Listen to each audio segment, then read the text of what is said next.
Hello everybody, this is Read the Source number 15, we're Angular Universal. Along with us on the panel we have Dennis Chan. Hello Dennis. We have Jeff Webley. Hello, how's it going? And Patrick Stapleton. Hi guys.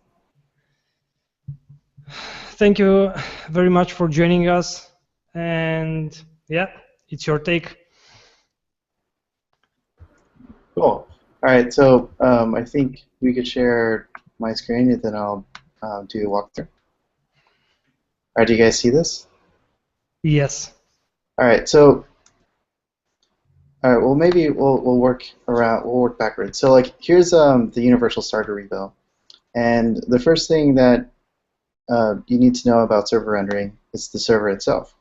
So well, let's actually comment out some things here. The simplest way to get universal running is just by taking advantage of a ton of defaults, and that is importing MG2 engine using Express, setting it as our view engine, and then in our particular route, all we do is do a res.render of the index, and remember index is referencing the views folder, which in this case is source and index, and let's go back here, and application, this is shorthand for app.app, and this is living inside of here. This is our top level application. And that is essentially server rendering in Angular 2 in the simplest way possible, but since this is read the source, we're going to go a little bit deeper into what's going on underneath the hood.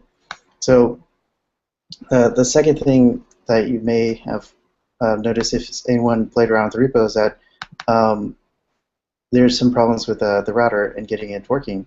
And that's because you actually need to include some helpers or some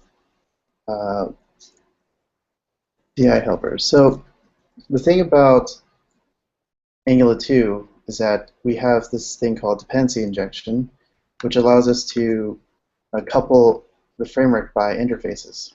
And this is to say that whenever we create something like a service, which I actually don't have an example here, we can actually swap it out for another service. And we do this for mocks and for testing reasons. But it turns out for Universal, there's actually a really good use case for DI, and that is swapping out the interface for something else, or a class for something else. So that's exactly what we're doing here with Angular Universal. In order to make the router work for our universal applications, we're going to import the router providers from the Angular 2 router. Then we're going to, well, this is a bit of code that we're working on, but then we're going to set the base URL for our particular route, and we get that again from the Angular 2 router. And then we have this other thing called server location providers. Now, if you don't know it yet, whenever you see underscore providers, that's essentially an array of whatever types here, or your service. That's pretty much it. It's just JavaScript, right? So now let's dive into the universal repo to understand what's going on with the server location providers. All right, so here it is. So remember, server location providers is just an array, and what it's doing is that it's saying for this, provide location strategy to use location or server location strategy. So if you're not familiar with dependency injection, we could just quickly go over it. Essentially, we could think of it as a hash map where this DI token equals new service, and the token is essentially, in our case, the service, but there's a problem here because this would need to be a string. So in Angular 1, we would say the string representation, hold on, I need to take a class here. So the string representation is equal to our token, and then that's essentially how we get our instance. So in Angular 2, instead of using an object literal, we use a map. And this allows us to use anything else and not be restricted by the key value being only a string. So whenever we do provide, what we're saying is whenever we use dependency injection within our other services inside of our application code, whenever we inject something like the location strategy, we're going to use the class server location. Now, when you say use class, all it's doing is creating an instance of that and any of its dependencies. So if we look into implementation detail of server location strategy, we can see that it's going to inject the base URL and application base ref. Now, whenever we do use service this, it's also going to look for its dependencies and it's going to inject it. The other thing about dependency injection in Angular 2 is that we're able to take advantage of the decorator syntax in order to tell our injector that this is an optional one, and that's to say that if this token base URL is not provided, then you don't have to inject it. And we're doing the same thing for app base URL. This technically should be renamed to URL, but that's in the next refactor.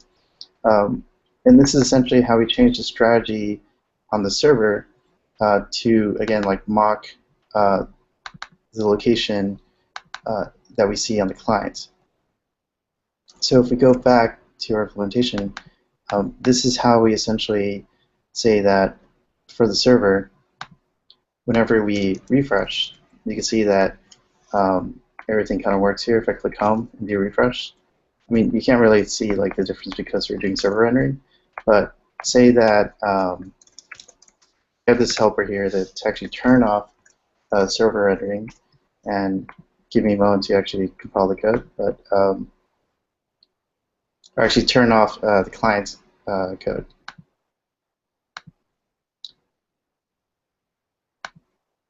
Actually, that helper is for our actual repo, not the start repo. Sorry, but one thing that I wanted to mention with what you're going over right now, which I've gotten a lot of questions about, is with the application code that you're writing, does it all render on both the client and the server, or what if you just want to do one or the other? And so Patrick just went over kind of one way of handling that where you use DI to change what's actually being run on either the client or the server, and we use that quite a bit both internally and within our apps. But there's other ways too. You could use conditional logic, although that's not probably best practice. But I guess the thing to realize with Angular Universal is that by default, with the application code you write, if you try to run it through Universal, it's going to run all of your code. So if you, in your code, you're touching the DOM or like directly rather than the Angular classes, then the Angular API, then that may break on the server. Yeah, so going back to our example, you can see that it's rendering only on the server, and whenever you click a link, we're actually making a call to the server and rendering it again and setting it back down. So at the moment, everything is rendered, interpreted and rendered on the server, right? And is pushed back to the client. Yes. Okay, so okay, yeah. Probably better if we look at the generated output. We'll go over Preboot in a little bit. Once I can let the code render. All right, so this is the server render view. We can see because the client's not being bootstrapped here. If you don't know, you can actually delete nodes as well. So we can see that a server render application is really a snapshot into what your application is doing. So when it's rendered to server, we're essentially finding the app elements. Remember, this was just a loading screen before. and then we're injecting what was rendered here. So our application is here, and then we essentially traverse like our components and serialize it. So if we go into the source code, we can walk through that.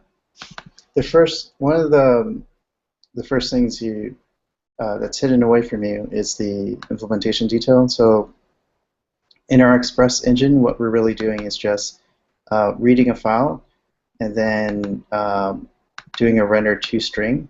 So that is essentially just taking a component and any sort of server providers. Now the server providers are essentially back here, the like location server location or anything that you want to replace in your application.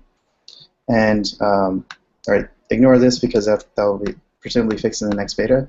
But what we're doing is we're bootstrapping our application, and then when that's done, we're doing a rendering to sync here, and then we're disposing the application, and this right here is now a string. So if we look at this function up here, appref sync render, what it's doing is it's getting the top level elements directly, native elements here, and then, well, this is, now we're getting the styles, but we can just ignore that for now. Then it's serializing the application from that element. Again, we could just ignore all this other implementation detail, but it's stringifying it, and this is essentially the crux of, and that is like traversing our fake DOM and turning it into a string. So what is it? What's this fake DOM that we're dealing with? Well, let's go back to our bootstrap function here, and that is inside of our platform node. So if you go here, now this is essentially what's going on under the hood whenever you do bootstrap with Angular's internal implementation. But what they're doing is essentially getting a collection of all their providers. Like in our case, I recreated like node providers, node application comment providers, and one of the things that we need to take notice of is this document here. So the Angular team provided a token called document, and this references the document directly. Now for the client implementation, we just do something like this, windows.document. On the server, we don't have that luxury. So essentially what we're doing is we're creating a document here, and we're doing dom.create.html document. Now you might be wondering, what is this DOM thing here? So this is the Angular 2 service platform DOM adapter, and this is essentially the thing that we use to create a fake document. Now, can we consider that as a virtual DOM? I guess technically you could call it that, but I kind of like stray away. The connotation with virtual DOM is that there's diffing, which there is not that per se. Like so, in Angular 2, there's no diff of like previous version and next version. It uses change detection instead.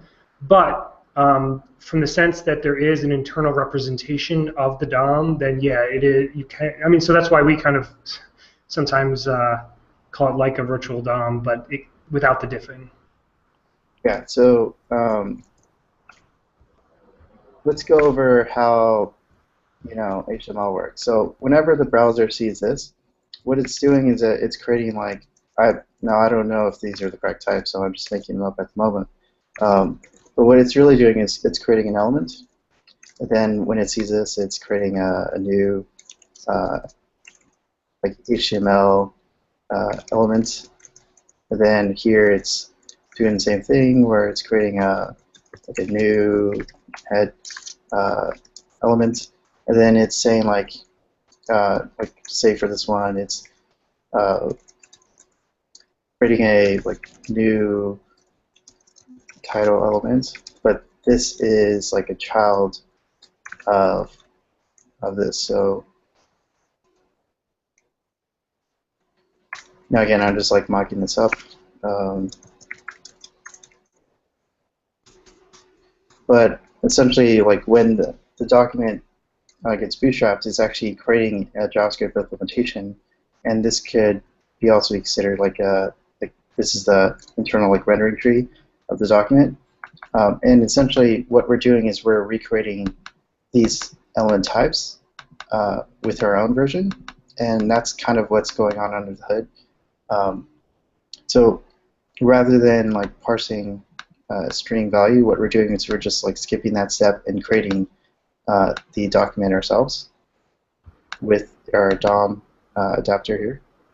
One interesting thing on that before you go on, Patrick, is that just within Angular core, they have a kind of different philosophy than, in React, you generate the DOM and HTML every time during the render cycle. But there's just a philosophical difference in Angular 2 where they actually try to do like pretty heavy-duty caching at like a low level. So they create like what they call ProtoViewRefs. Like it's essentially part of the internal representation of the DOM that they're able to cache in memory because it's sort of like the difference between a class and an instance of a class.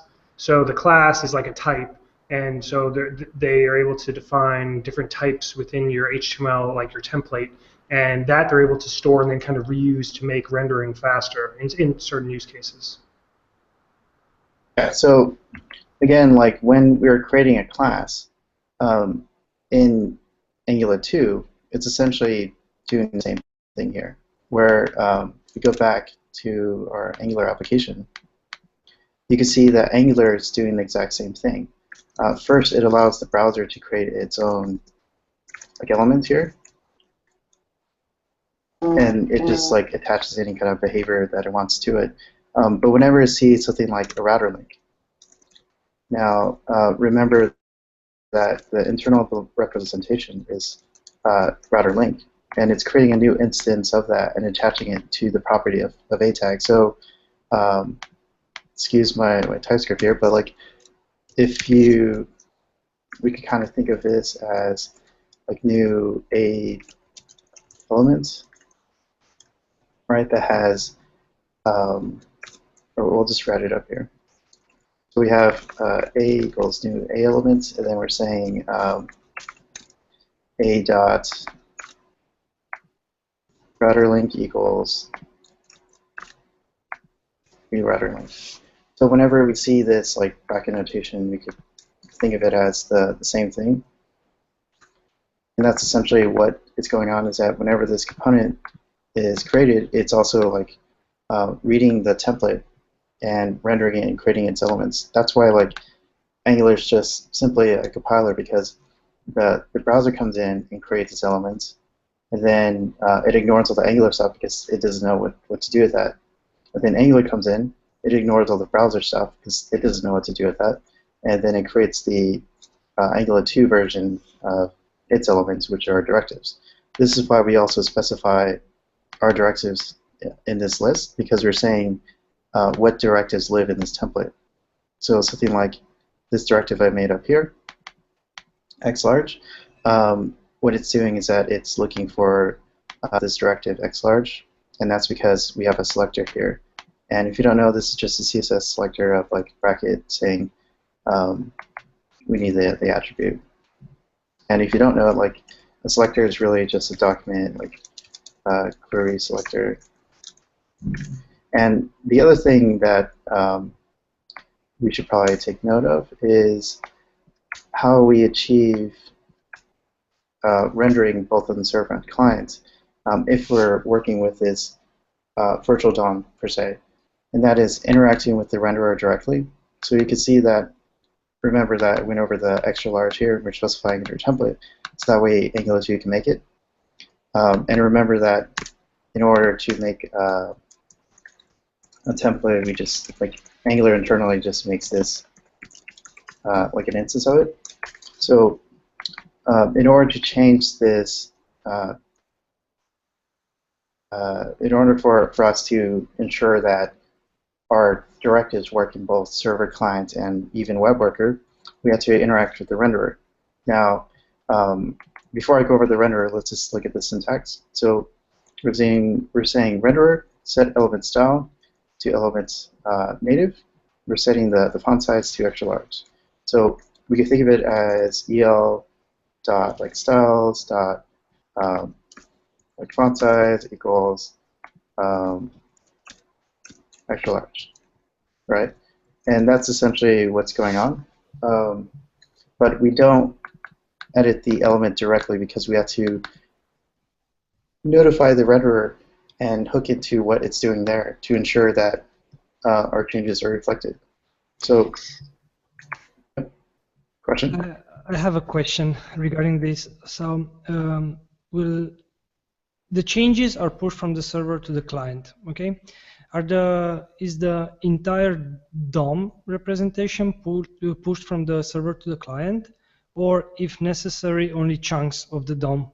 Like you have there, let's say that the change is created on the font size change will be created asynchronously when some server response, another server response, API response is received. Will the change be pushed alone, or it will be pushed along with the whole DOM? Yeah, so I think your question is when we do something like server rendering in here, and I think I saw the old changes, but like what it's doing is it's creating the whole application. Now remember, it's doing this on the server and going back to Node, and it's serializing the application with stringify, which is essentially, this is a kind of a crazier version, but like essentially it's going through the nodes. Now remember, the nodes are essentially like x large, right? And it's saying x large dot if there's like, it'll just say like string, we'll say like this, and then like if, or actually you'll just do string plus el.name, or plus equals name, and then now this is equal to large, and this is assuming this is that's actually a bad example, so let's put a element, or actually we'll do div. We have a div here. Let's just say like we have like a class of awesome. So whenever we do toString, essentially like the stringify thing, what we're doing is we're creating, we're essentially recreating everything, and we can see it here as a result. And then we're saying if there's an element, a tag, we attach it to that, and then we're going to sort through all of its attributes. So essentially, like, say that there's like a for each of like adder, and then we're essentially saying plus equals adder, right? And then now what we're doing is we're saying class equals, well, we didn't get to the equals part, but essentially through this stringify function, we're essentially like traversing these elements and manually recreating what the DOM should look like.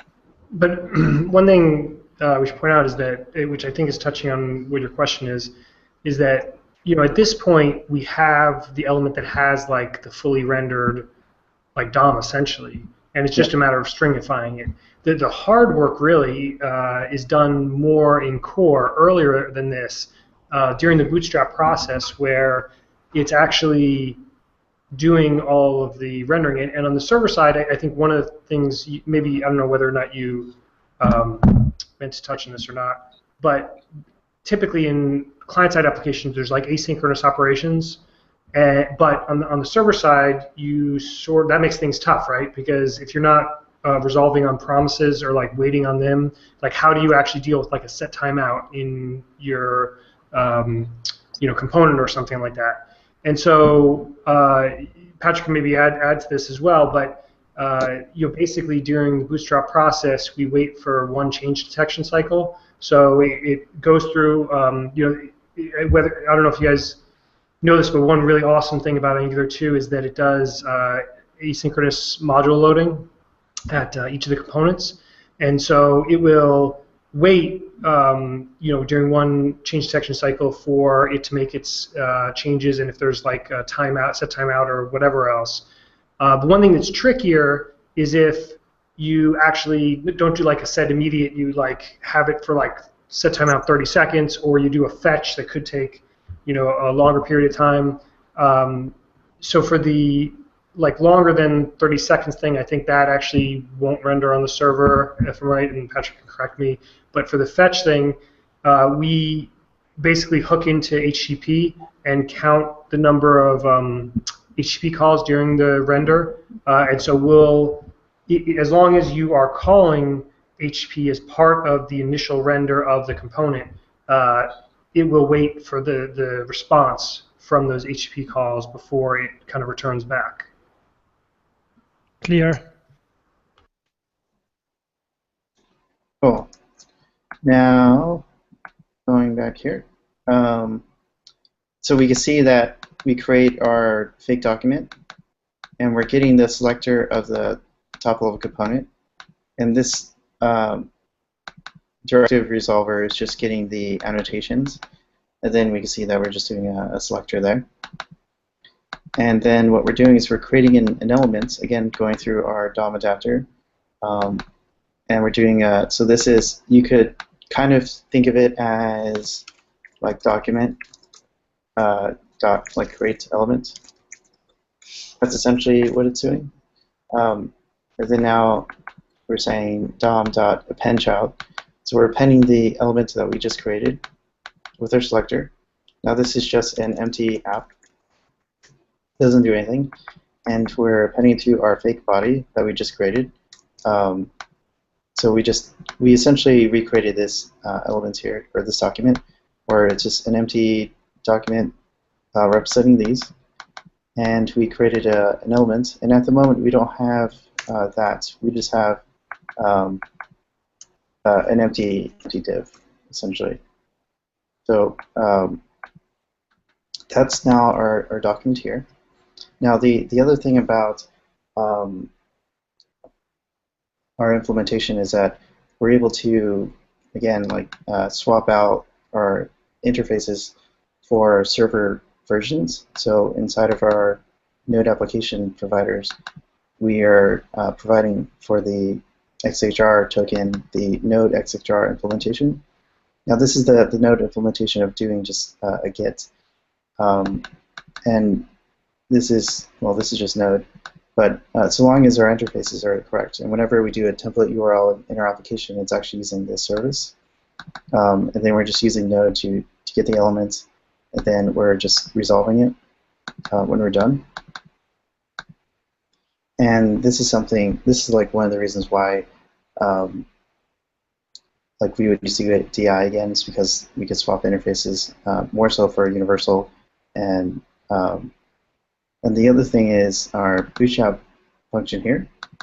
And what's really going on under the hood, and this is a recent change, is that there's now 3 stages to an Angular Bootstrap cycle. And the first one is a platform. So whenever the platform is booted up, that's essentially providers and services that won't change because it's at the platform level. And this won't be instantiated every single time. The next one is application providers, and that is essentially this is the DI stuff that would be invoked every single time in our case. So this also includes the document. This also includes our own application. Our own applications here, the application component type, and we bootstrap our application with that here. And if you go back to our application, you can see it's just, this is the application app that we all know. And going back to here. So now we can see that we bootstrap the application, and then we get this component ref, which has some helpers to get the element directly. And we're serializing it, which then serializes it through this function, which then creates the string representation of that. Then we're returning the HTML, which is just the string. And in our Express server implementation, we see here, which just renders a string. We get the serialized component. Again, we get the selector. And then we just do a regex at the moment to find the selector in our template, which is here for app. And then we're replacing it with the serialized version. So we're finding this, and we're replacing it essentially with this. And that's why, if we go back to here, how we see the serialized version of the application inside of this. Right. Now, the other problem about server rendering is that if you type in something inside this input and click somewhere else, now this is only the server rendered version, we lose all the state, right? And this is kind of why we switched to client-side applications, because we're able to switch off. So let's actually uncomment this. And I have a question before moving to this type of interaction, and is regarding the rendering that we just talked. Are there any other events besides route changing that will trigger a new server render? It's just server interactions from there. So it's just like you can make a post request, which makes another server call, and we're working on the no JavaScript support for that. Essentially, being able to have your application run without Angular on the front end, and that's achieved by hooking into HTML5 itself and not using any JavaScript. So essentially, like, you're able to type in something and hit enter, and this would essentially submit. So like this has an input field, but in order for this to work with something like no JavaScript support, we actually need to take advantage of a lot of semantics that HTML provides us. So we need the form tag here. Let me render again. To be clear, the stuff Patrick's talking about right now is not currently enabled, but like it's one of the many things that we're playing around with to try to get like no JavaScript support, to get like other things that are similar along the same lines as like using rendering on non-JavaScript backends like Java backends or .NET or whatever.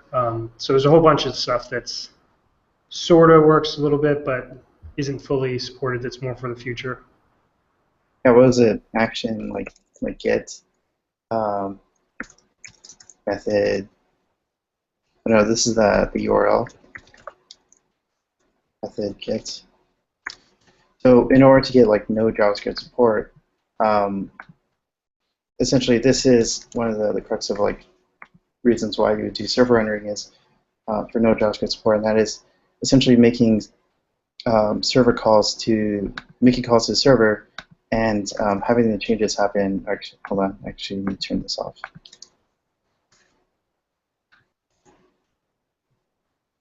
Making calls to the server. So whenever you do a submit here, now this is just regular HTML, but it's essentially making a post request.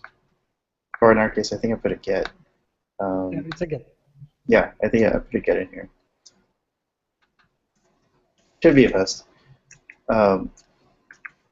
So in order for us to support no JavaScript support, no JS support, we actually need to suggest that you need to enforce some semantics. Now, this kind of stuff we could hide away from you, and we're we're almost there for our implementation. Like we have something here that I was working on, which I probably could get this working in probably a few weeks or something. But essentially, because we have the application on the server, we're able to recreate the application on the server, including the calls like this. Like if you hit submit, we'll actually do a submit on the client-side version of your application on the server, then send the results down. So that's kind of how that would work, and that's kind of how like whenever you click like the home or about, if you go to our application, what we're doing is that whenever you go /home, we're just running the application again. And because we're setting the URL to whatever this URL is, and we're saying this base URL is equal to the base URL, which is nothing at the moment, and this base URL, which really should be URL, now that we're setting the URL to whatever it is, whenever we bootstrap our application, it's exactly how the client interacts with it. Now, you know that with client-side applications without HTML5, whenever we do a hash / about, what's really going on is that it's making a server call to slash, and it doesn't know about the hash. The hash is essentially just a kind of like a hack, because anything after the hash, like we could do anything we want there, and it won't trigger like anything. So what we do in client-side applications is that we fake the router here, and this is only seen by the client. And because of that, we took advantage of that to essentially mimic like what the routing is going on here. So on the server, we're able to do the same thing of say this is our essentially our current route, and then when we bootstrap the application, the router itself would determine what the route is, and then show the correct components for that route. And that's why we see something like we see about here, and then when we click and it does a refresh, we see that the router outlet actually provided us with the correct component, which is home.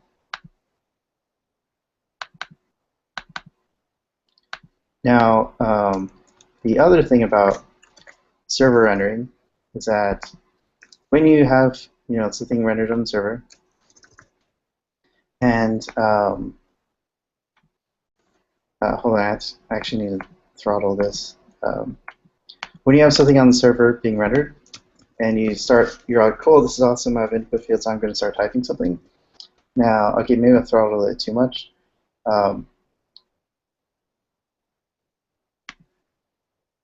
Okay, let's let this out. All right, but when the client bootstraps, it's actually replacing this element.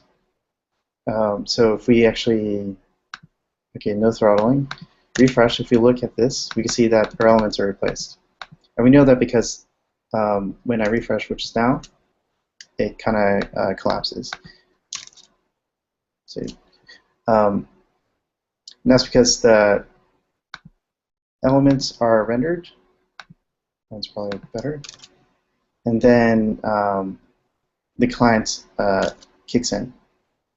All right. So whenever we refresh typing something, client kicks in, it erases everything because we have a new document, because it re-renders on the client. So this is a problem with server rendering for everyone, but we essentially solve this problem with Preboot. And let's see if I can just build it again. So what Preboot does, and Jeff will jump in and explain it more, but essentially solves this problem. Now, if I refresh and oops, make sure I do this function. Again, that's just a typo. I'm going to change later. Rebuild. And all right. Now, start typing.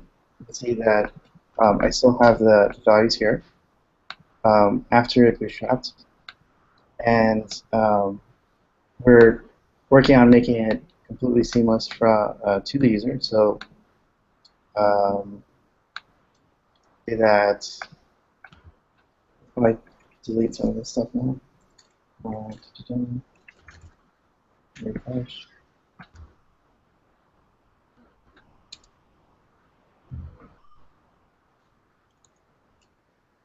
All right, so if I start typing, the client bootstraps, you might not be able to see that, but oops. And then Jeff, you could talk more about Preboot. Yeah, so I'll talk about a general, or sort of the implementation level. One thing to know is that, before we dive into the code, is that the problem that we're being solved, it's kind of twofold. One is that, when you talk about, like, just to compare it to React, so React will, upon the server render, the server will initially render some HTML, and then when the client takes over, it'll look at what is existing in the DOM, and then it'll diff that against what's initially rendered, and then output just like the difference, right? But there's, like I was mentioning, there's no diff here. We use change detection, but you can't use change detection on the initial render. Also, there was an additional problem that we started to run into or look at, which was there's not really any good solution out there, server rendering solution, which will, when you actually have user events before Bootstrap, that it'll actually process those events. And so the way we handle that is by basically having this little piece of client-side JavaScript which will record events and then play them back to Angular once it's completely bootstrapped. And so the way that works is, if you look at, you guys can see my code, right? Yes. Okay, great. So this is like our engine for Express, but you can do other similar things for other Node.js server-side frameworks. And you'll notice that down here, if you have the option Preboot, that it will, instead of doing just normal render to string, it'll render a string with Preboot. So what that does is basically, it is, in addition to rendering the basic HTML that's involved with that component, it's going to add some extra JavaScript that's passed down with the initially rendered page. And so for that, this is from our Preboot module, which has essentially two parts. There's a server-side part to Preboot, which essentially generates the client-side code, and then obviously the client-side code, which is recording the events. And so this that you're looking at here is essentially the server-side library for Preboot, which does the client-side code generation. Currently, it's using Browserify, but we're actually in the process of converting this to Webpack. And what it's doing is it's looking over everything in the client directory, basically everything that's going to run, on that client side, and generating the code. Now, it's doing it this way because the key thing with the client-side code is it has to be extremely small. Like, this is something we're passing down with the initially, we can't send down all of Angular or something like that. It has to be super small, and it is. It's like a couple of K, 1 or 2K or something like that. I forgot the exact thing. It changes because we allow people to pass in different options. So basically, these are like the interface for the different types of options you can pass in. So basically, when you do your Bootstrap on the server side with Angular Universal, you can specify that yes, you want to use Preboot, and yes, you want to use these different options. And so these options basically are the different variations of what events you're listening for. So in certain cases, you could just use the defaults. So we have a certain set of defaults that like listen for every button click, keyboard stroke, the typical things. But then sometimes you have like specific events you want to listen to, and you might want specific actions as well. And so those are all, through these different options, can be passed in. And from a general category, there are a section of listen strategies which define how the Preboot is like listening for events, and there's different ways that it can listen for events depending on kind of how you're setting up your app. Most of the time, you just want to use the defaults with this, but if you ever run into any issues, this is easily configurable. And then when you replay afterwards, how it's actually replaying it to the Angular client once it's alive.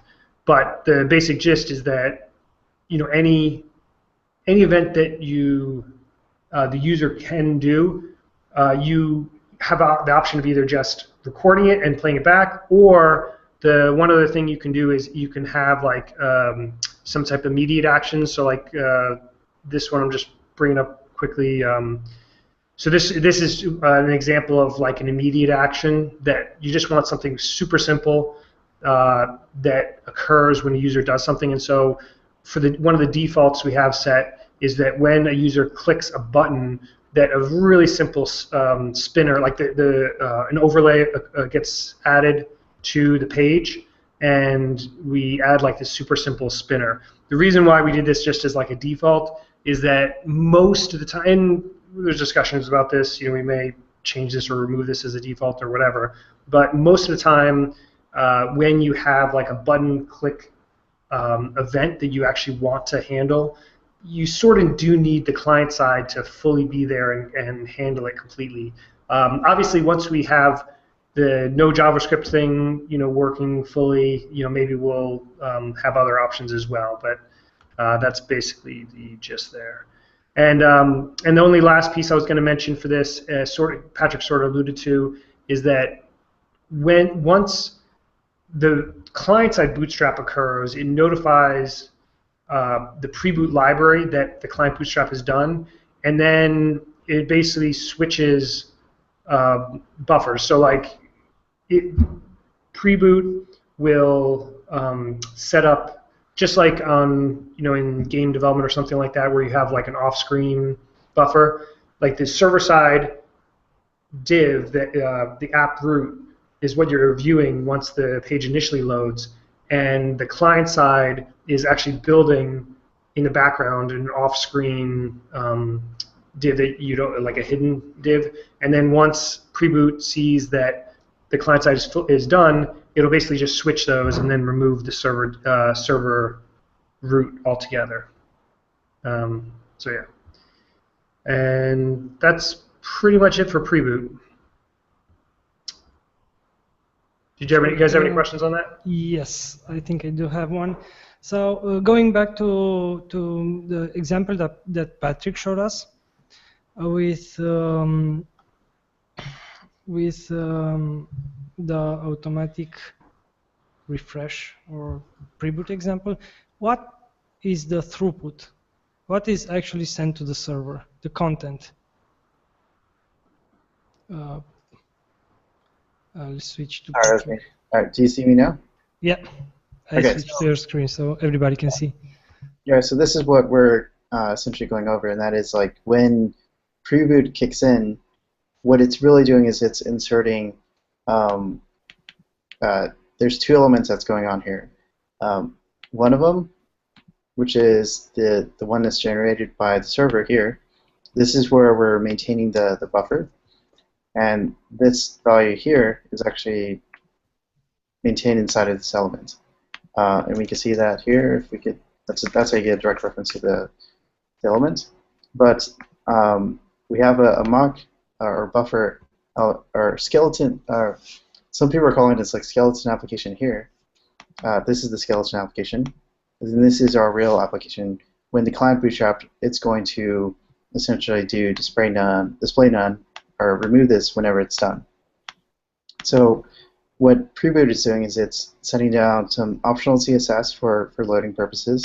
So if he actually hits enter before the client bootstraps, you'll see a small loading screen, but that's usually it's fast enough that you don't even see that, but just in case, we do that, and you can configure that as much as you want. And then we're sending down the Preboot JavaScript code. This is, again, like minified. And then we're saying Preboot start, and we're starting essentially the registering listeners on all of these elements, which is for the most part just input. And then whenever you type in something, it's actually capturing the events of everything you typed. So whenever you type in I'm typing something. Every single interaction, every single key up is being captured. It's like an array of events equals, and this is like I am. Let's manually write everything. Right, so I'm like these are the events of this that's going on here, right? And on Preboot complete, now this is a function that we see that we invoke it here. What it's doing is that it's removing the Preboot element, and it's assuming that the application is bootstrapped, in which case it replaces display none for block. And if we had our application here running, then this would, I guess, I wonder if we could edit this to hydrate our application here. Until I stop. If we had our application, our client code here running, then we could essentially, actually we could kind of mimic that.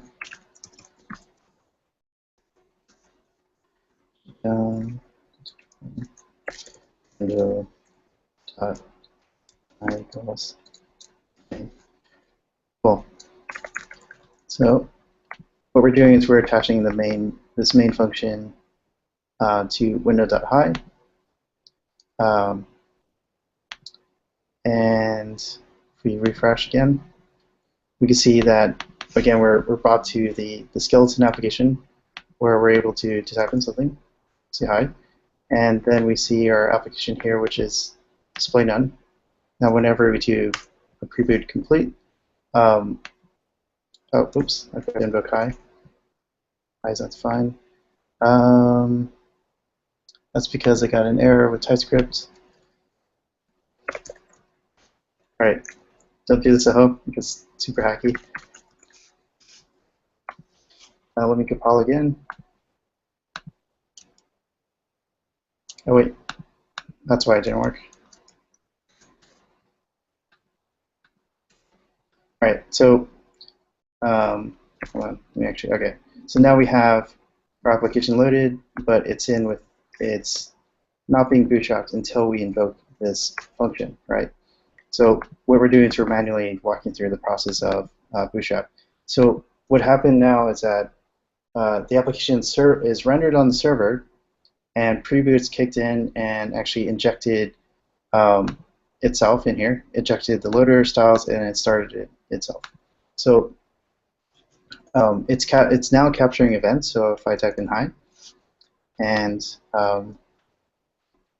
I say hi and Preboot complete, we can see that, we see that the document hasn't changed, but inside of our inspector, we can see that the skeleton application was removed, and this is actually the client-side application. So if we inspect this, we can see that we're interacting with this element as opposed to the one that was removed. This is awesome. Yeah. So when I said when I invoked hi, what it's really doing is just bootstrapping the application. Now, previously, whenever we just included this bundle, it's automatically just bootstrapping, and that's kind of how I was deferring it. And preboot complete. Now remember, like when we walk through it, all it's doing is just removing the skeleton application and setting this to block. So it's removing the buffer and it's replaying the events on this element. So that's why we need to bootstrap our application, then say that we're complete, which replays the events on this element. And that's how we kind of achieve, that's kind of how we solve this problem that, quite frankly, whenever we looked at all the server-side implementations, like no one actually solved this problem because it's really hard, but we were able to tap into Angular 2, and one of the reasons why is because they actually switched to, one of the reasons actually because of custom events. Because of the notion of custom events from web components, we couldn't make like a ton of like you know, in Angular 1 we did entry click, and that was actually a directive. We couldn't do that anymore. So that's why, like in Angular 2, we actually have an on something, and then the thing on the right represents the event, so we can actually make a custom event here. And the alternative syntax is the bracket, right? So rather than making a directive for every single custom event, the eventing system is built into the framework. This also means so another thing that people keep asking, I'm just going to say, is that Angular 2 has synthetic events, and that's essentially like it also hooks into the native event system in the DOM, as well as manages and optimizes the event system internally. So we take advantage of one of the restrictions, and that's being able to work with custom events. And because we could replay the events on this application, essentially we're interacting with the view of Angular, and then that's propagating through our whole application. So if we go to our app, whenever we replay the events on here, what's happening is that it's doing just Angular stuff. It's assuming that an input event is being fired, in which case it sets the name property to the value. So when we have an array event of, or actually hi is better, but it's probably better if I do this. It's replaying this event, so hi gets sent to this element, which is an input, so name is now equal to h, and then another event is being sent out, which is I, and then name is now equal to I. Well, actually, sorry, these are the events. So I read the source. So this will be translated to.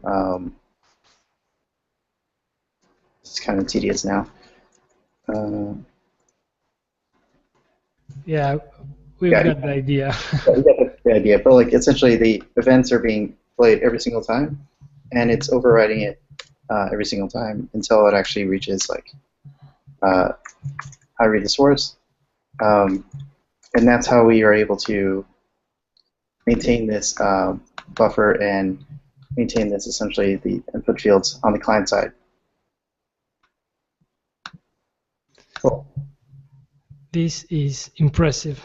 Now the question would be, what is the type of application that you would recommend that Angular Universal fits best? Well, clearly, I mean, there are different use cases that we've talked a lot about internally, but every app can benefit from this, just from performance reasons, that there is, even internal apps benefit when an app loads faster. Like there's just a better feeling from your users. But certainly an even better use case is when you have an externally facing app. There's all sorts of benefits, including SEO. If you want to do like link previews to like specific URLs, all that type of things, where the other solutions just like aren't that good. If you try to do different client-side routing solutions, like the Google index, search index does sort of read through client-side rendered pages, but it's not perfect, and other search engines don't do it nearly as well, and it's questionable whether it affects your ranking at all or anything like that. So SEO for sure. The no JavaScript thing, if you care about supporting old browsers, is like a big thing. That basically you can target newer browsers and just treat this as something that like, okay, older browsers will just get like a certain level of support because they'll just get the server-side rendered side of things. I know I do that for the GetHuman, the site that I maintain. What else, Patrick, am I missing? So let me see if I got the idea correctly. I would write a really nice dashboard that will be displayed on a huge TV somewhere in the lobby. Do you think that this will be a good idea to write with Angular Universal? Well, I mean, if you do that, then that application on the TV would load extremely fast. But after that, and that's pretty much it. The real applications are really just like something like e-commerce. It's opening the door for that. It's also for, I guess, landing pages are a huge hit for this, because essentially you're able to back your content with the CRM, and you're able to get a dynamic way of managing your application but then you're able to serialize that for the client. So that's another use case for server rendering. Yeah, longer-lived applications, it doesn't matter as much, to be frank. Anything where the user is on it for like an extended period of time, smaller number of users. But on the flip side, something where you have lots of users that are going to your application frequently, and so their first-time load like occurs on a regular basis, then that's where this is going to help a lot. It's also for latency. If you have latency problems, you're able to optimize by just doing server rendering, right? And you're offloading most of the work on the server and sending like one page at a time, rather than sending one page and then like 20 megs of JavaScript or something, and then waiting for all that to go through before your application runs. That's like one solution. It's more like progressive enhancement, because like a lot of this could be offloaded to service worker as well.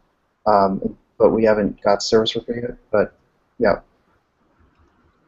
it's just that makes sense. So. Okay, guys.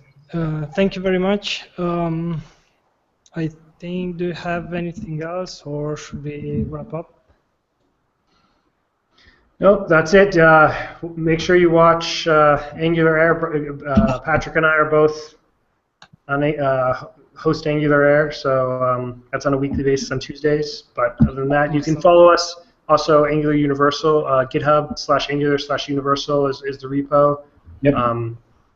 And you can ping us anytime. If anyone's interested in this or want to kind of play around with this or build this or use this for their application at work, please, definitely contact us, and we'll get the ball rolling.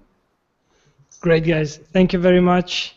You have been wonderful guests. Hopefully, we are going to have guests as you in the future. Yep.